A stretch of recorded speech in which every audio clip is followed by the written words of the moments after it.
Hi everyone, this is Deborah. Today's video is going to be about my mom. When she passed, she stopped eating. And I thought I knew it all, but evidently you never know it all because I didn't understand this. It was very alarming to me and my sisters. I'm not sure if it bothered my brother, but she stopped eating 30 days before she passed.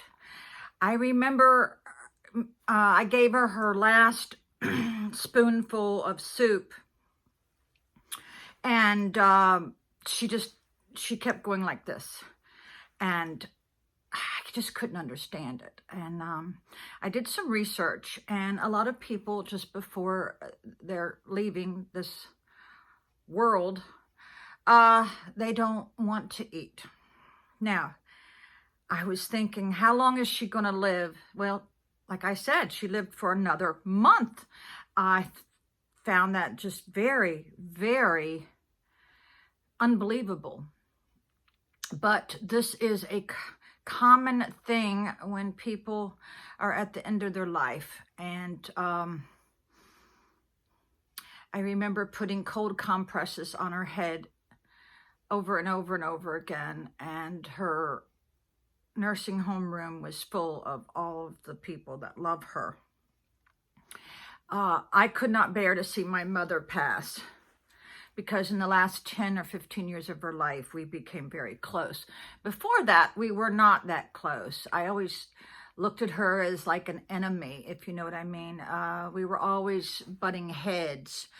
I never could understand until I got in my 50s that she just wanted the best for me. I wish I had listened to her when I was 16. So, there's been so many instances in my life where, because I got emancipated at 16, I had to prove to a judge that I was responsible. I had my own car. I had a place to live. I had my own income. I was working 2 jobs in high school. But I was the exception. But a lot of my nieces and just someone just last week who were, 14, 15, 16, they always wanted to move in with me. And you know what I told them? No, because a 16-year-old girl or even a 14-year-old girl, they don't have the capacity to think beyond their nose. And that is those 2 years from 16 to 18.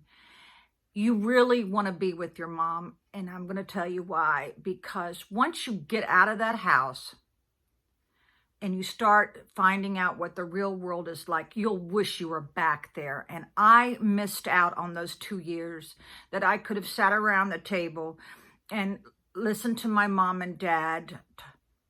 And I didn't. I thought, I've got to grab this guy. I loved him so, so much. I mean, we had the deepest love when we were in high school. I mean, there was no comparison to that. But if someone really loves you, they'll be there after you graduate, right?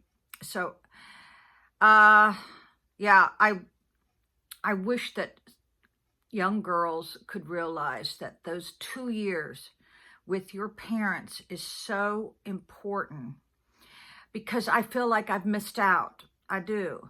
As much as my mother and I butted heads, I really missed out. And I told all my nieces, I said, no, you're going to stay with your mom. I know how you feel. I've been there, but you're not going to understand until you're much, much older.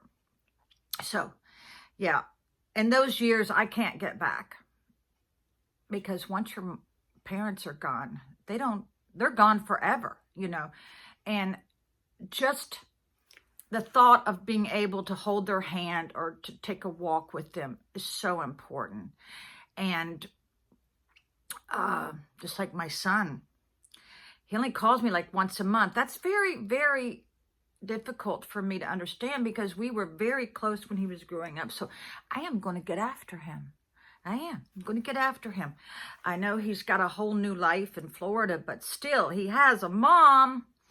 But yeah, if your loved one is at the end of their life and they stop eating. It is a pretty common thing, so don't be too upset. All right, love you guys. Please subscribe.